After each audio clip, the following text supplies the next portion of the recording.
నా ముఖ్యమంత్రి ఇప్పుడు జూబ్లీహిల్స్ మీరు గెలిచారనుకోండి, ఇవన్నీ సెటిల్ అయితే మంత్రులు అందరూ సెటిల్ అవుతారు. రేవంత్ రెడ్డి 5 సంవత్సరాలు ముఖ్యమంత్రి అవుతారు.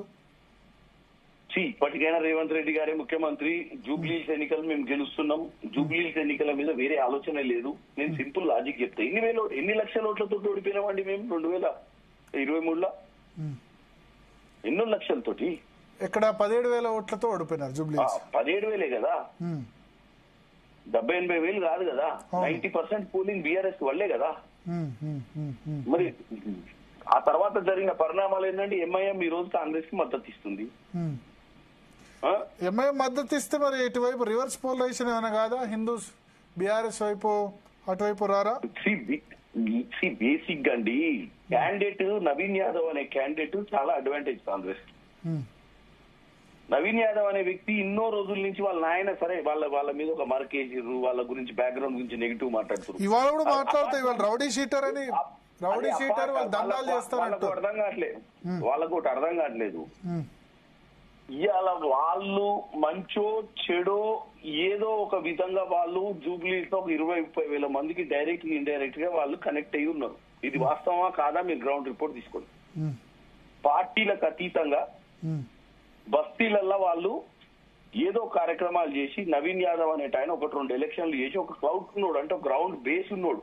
అజారుద్దీన్ గారికి జూబ్లీస్ కి సంబంధం లేకుండే. అజారుద్దీన్ కి బీఫామ్ ఇచ్చినాక జూబ్లీస్ ప్రచారానికి పోయిండు. సో నవీన్ యాదవ్ క్యాండిడేచర్ కి అజారుద్దీన్ క్యాండిడేచర్ కి చాలా నవీన్ యాదవ్ మీద సింపతి ఉంది. I will also agree. Maganti Sunitha మీద ఎంత సింపతి ఉందో అంతకంటే ఎక్కువనే సింపతి ఉంది. 3 సార్లు ఓడిపోయాడు. నేను ఒకటే చెప్తాండి, నేను వాళ్ళ గురించి మాట్లాడా, మా క్యాండిడేట్ గురించి మాట్లాడతా. నేను మా క్యాండిడేటే మాకు అడ్వాంటేజ్ ఈ రోజు.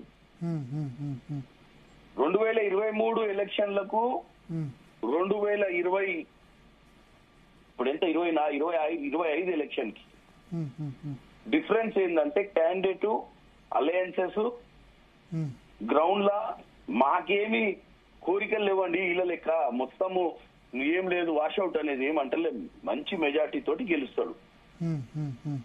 ఎందుకు గెలుస్తాడు అంటే బికాస్ అదొకటి. నవీన్ యాదవ్ పాజిటివ్ గానీ పార్టీకి నెగటివ్ ఉందని చెప్పి కాంగ్రెస్ పార్టీ హామీలు నెరవేర్చలేదు, కేసీఆర్ బెటరు, హైడ్రా, సిటీలో జనాలు హ్యాపీగా లేరు, ఇవన్నీ చెప్తున్నారు. నేను ఒకటే చెప్తా, వీళ్ళు ఇచ్చే ఆర్టిఫిషియల్ హైట్స్ తోటి అయ్యేది ఏం లేదు. వీళ్ళు ఇచ్చే ఆర్టిఫిషియల్ బూస్టింగ్ తోటి అయ్యేది ఏం లేదు. ప్రజలు 11వ తారీఖు నాడు పొద్దున్న లేచిపోయేటప్పుడు ఆలోచిస్తారు.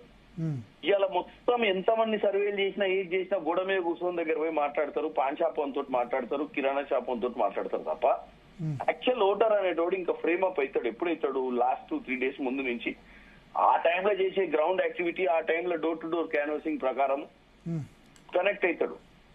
సో ఆ పర్టికులర్ ఓట్లల్లో 30-40 వేలు 50 వేల ఓట్లు ఆల్రెడీ నవీన్ యాదవ్ సైడ్ మొగ్గు చూపుతున్నాయి. బీఆర్ఎస్ సైడ్ కూడా 30 వేల ఓట్లు ఉండుంటాయి ఆల్రెడీ. నేను అనేది ఏంటంటే మిగతా ఓట్లు అన్ని కూడా స్లోగా మూవ్ అవుతుంటాయి ఫ్యాక్టర్స్ బట్టి. సో వీళ్ళ హయాంలో ఏదో బ్రహ్మాండంగా ప్రజలు ఇప్పుడు ఏదో ఇందాక గోపులీశ్వర్ గారు అన్నట్టు వాళ్ళ హయాంలో ఏ హయాంలోనైనా యాక్సిడెంట్లు అవుతాయి, ఏ హయాంలో అయినా గురుకుల హాస్టళ్లలో కొంత ఫుడ్లలో అక్కడక్కడ, ఎందుకంటే అది మానవ తప్పిదాలు. నువ్వు ఎంతమందిని మోరల్ పోలీసింగ్ చేస్తావు చెప్పండి? ఇప్పుడు ఆ ఒంటోన్ తోటి ఎంతమంది ఒంటోళ్ళను నువ్వు ట్రైనింగ్ ఇచ్చి పెడతావు? ఎంతమంది వార్డెన్లకు బుద్ధి ఉన్నోళ్ళు ఉంటారు, అందులో జ్ఞానం ఉన్నోళ్ళు ఉంటారు. ఒక ఆఫీసర్ తప్పు చేసినా ప్రభుత్వాన్ని నిందల పాలు చేస్తారు. వాళ్ళ హయాంలో ఒకసారి గూగుల్లో కొట్టి చూడండి ఎన్నిసార్లు గురుకుల హాస్టళ్లలో పురుగులు అన్నం పెట్టినటువంటి పరిస్థితి వచ్చిందో. ఒకసారి కొడితే తెలుస్తుంది కదా. ఇద్దరం కలిసి కూర్చొని పేపర్ కట్టింగ్ పెడితే అందరం పెట్టుకోవచ్చు పేపర్ కట్టింగ్. ఇంత పెద్ద కంట్రీలో మిస్టేక్స్ అన్నిటిని ప్రభుత్వానికి రాయాలనుకుంటే రోజు రాసుకోవచ్చు. ఎట్లా చెప్తారంటే వాళ్ళ హయాంలో అసలు నిజంగానే ప్రజలు అసలు మేము వచ్చిన కాంచి ప్రజలే అన్నమే తింటలేరు అన్నట్టు చెప్తున్నాయన.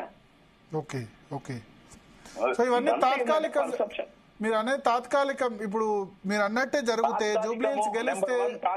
జూబ్లీహిల్స్ గెలిస్తే November 14 రిజల్ట్ వస్తే అందరు చుప్చాప్ అయిపోతారు. మరి టీఆర్ఎస్ చుప్చాప్ అయిపోవాలి. మీరు గెలిస్తే మీ దగ్గర ఉన్న మంత్రులు ఎమ్మెల్యేలు అందరూ కూడా సెటరేట్ అవుతారు. మరి ఎందుకంటే జిహెచ్ఎంసీ ఏరియాలో ఇప్పుడు మీకు అత్యంత ఏంటంటే హైదరాబాద్ అసలే వీళ్ళు మేము అధికారంలోకి రాము, జీవితాంతం మేమే అధికారంలో భ్రమల బతికిన వాళ్ళు వీళ్ళు మొన్నటిదాకా 2023 దాకా. కాంగ్రెస్ పార్టీలో నాయకులే లేరు, కాంగ్రెస్ పార్టీ ఎప్పుడు అధికారంలోకి రాదన్న భ్రమల బతికినోళ్ళు వీళ్ళు. అటు బీజేపీ పుంజుకోదు, కాంగ్రెస్ పుంజుకోదు అని చెప్పి ఇక వాళ్ళు ఎవరు యువరాజు అనేది, ఎవరు పట్టాభిషేకం చేసుకుంటారు అనే దాని మీదే ఉండే వీళ్ళు. కానీ ఇంకోడెవడో వచ్చి అధికారంలో కూర్చుంటారని ఏ రోజు ఊహించలే వీళ్ళు. ఈ రోజు వీళ్ళు ఎందుకు ఇంత సమస్యాత్మకమైంది హరీష్ రావు కేటీఆర్ కంటే, అరే నేను మా బామ్మర్ది ఇద్దరం కలిసి ఎవడో రాదేదామని చూస్తే ఇదేదిరా ఆయన, మా ఇంటర్నల్ ప్రాబ్లం అనుకున్నాం తప్ప ఎక్స్టర్నల్ ఇంకో పార్టీ వచ్చి ప్రభుత్వం ఫామ్ చేస్తుందని వాళ్ళు ఎప్పుడు కళలో కూడా ఆయన ఊహించలేదు. సో దాంతో ఏమైతుంది, డైజెస్ట్ చేసుకోలేకపోతున్నారు వీళ్ళు. First internal fight. ఇప్పుడు దాంట్లో ఇప్పుడు కవిత గారు బయటకు వచ్చిన విషయం ఎవరు మాట్లాడారు? నేను ఒకటి అనలైజ్ చేయగలుగుతా ఏంటంటే, మీరు కనుక జూబ్లీహిల్స్ గెలిస్తే అన్నిటికీ జవాదారు. ఎందుకంటే కాంగ్రెస్ పార్టీ వీకెస్ట్ పార్టీ పరంగా వీక్ ఉంది జిహెచ్ఎంసీ ఏరియాలో. అక్కడ గెలిచిందంటే ఇబ్బంది ఉండదు. మరి ఇప్పుడు మొన్న కంటోన్మెంట్ గెలిచినాం కదా, అంటే మీరు అసెంబ్లీలో పార్లమెంట్ లో సరే కంటోన్మెంట్ గెలిచిన అసెంబ్లీలో పార్లమెంట్ లో ఒక్క సీటు కూడా గెలవలేదు. పార్లమెంట్ చేవెళ్ళ, మల్కాజ్గిరి, సికింద్రాబాద్ బీజేపీ పోయింది. అసెంబ్లీలో మీ కాన్స్టిట్యున్సీ మీ పార్లమెంట్ లో ఇబ్రహీంపట్నం ఒకటి గెలిచింది అంతే. మిగతా ఇక్కడ సికింద్రాబాద్, మల్కాజ్గిరి అన్ని పోయినాయి. మీకు ఒక ఎగ్జాంపుల్ చెప్తానండి. ఒక్క సీటు జిహెచ్ఎంసీలో ఒక్క సీటు ఉన్న బీఆర్ఎస్ పార్టీ అధికారంలోకి వచ్చినాక 100 సీట్లకు పోయింది. అవును. హైదరాబాద్ నగరము పవర్ ఎటు ఉంటే అటు స్విచ్ అయింది. ఇది మీరు ఒకసారి ట్రెడిషన్ చూడండి. అంటే 2009 లో పోటీ చేయలేదు బీఆర్ఎస్. మీరు చెప్పేది 2004 లో ఉండుంటది, 1-2-3 సీట్లు. 2009 అరే చెయ్యలేదంటే చేయడానికి దూరంగానే ఎవరు కదా, మాకు ఎందుకు తెలిసిపోతుంది మా లెక్క. ఇప్పుడు డిమోరలైజ్ అవుతామనే చేయలేదు వాళ్ళు. సో నేను చెప్పేది వినండి, మీరు జనరల్ ఫ్యాక్ట్స్. ఎందుకంటే మీ పబ్లిక్ కూడా ఆడియన్స్ చూస్తారు కదా సబ్జెక్ట్. అందుకనే చెప్తారు. నవంబర్ 14 కనుక కాంగ్రెస్ జూబ్లీహిల్స్ గెలిచిందంటే రేవంత్ రెడ్డి మీద వ్యతిరేకత పూర్తిగా మంత్రులు, హైకమాండ్, ప్రజలు, బీఆర్ఎస్ అందరూ సెటరేట్ అవుతారు. ఓడిపోతే మళ్ళీ వేరే ఉంటుంది. ఓడిపోతే మళ్ళీ ఈ మంత్రులు మీ వాళ్ళే వ్యతిరేకంగా మొదలు పెట్టడం స్టార్ట్ చేస్తారు. డెఫినెట్ గా అంత ఈజీ కాదు ఓడిపోవడం అనేది. ఓడిపోతే మాత్రం మీరు అన్నట్టు ఇక వీళ్ళకు పండగ ఉత్సవాలు చాలా ఉంటాయి. నాలాంటి వారికి చాలా కష్టాలు ఉంటాయి. మాట్లాడలేక, వీళ్ళని కన్విన్స్ చేయలేక, మిమ్మల్ని కన్విన్స్ చేయలేక, మా వాళ్ళని కన్విన్స్ చేయలేక. డెఫినెట్ గా ఇది ఒక మాకు మొదలు మీ రాజగోపాల్ రెడ్డి స్టార్ట్ చేస్తారు మునుగోడు నుంచి. చెప్తున్నా ఇక రకరకాల సమస్యలు ఉంటాయి. వీటన్నిటికీ మంచి పరిష్కారం ఏంటంటే, బాగా గట్టిగా తిరుగుతున్నారు, అందరు గట్టిగా ఫైట్ చేస్తున్నారా జూబ్లీహిల్స్ లో? మంత్రులు, ఎమ్మెల్యేలు అందరు తిరుగుతున్నారా హార్ట్ఫుల్ గా? తిరుగుతుడు చేస్తారు. ఇప్పుడు బేసిక్ ఏంటంటే, ఫస్ట్ అందరికి అర్థం కావాల్సింది ఏంటంటే, వాళ్ళకు కూడా ఇది సర్వైవల్. వాళ్ళు ఏదో టెంపరీ మూమెంట్ లో చూస్తారు, కానీ ఇది వాళ్ళకు కూడా చాలా ఇంపార్టెంట్, చాలా ఇది.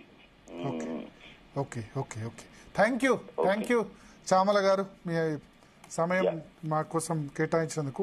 కల్లూరు శ్రీనివాస్ రెడ్డి గారు అనలిస్ట్.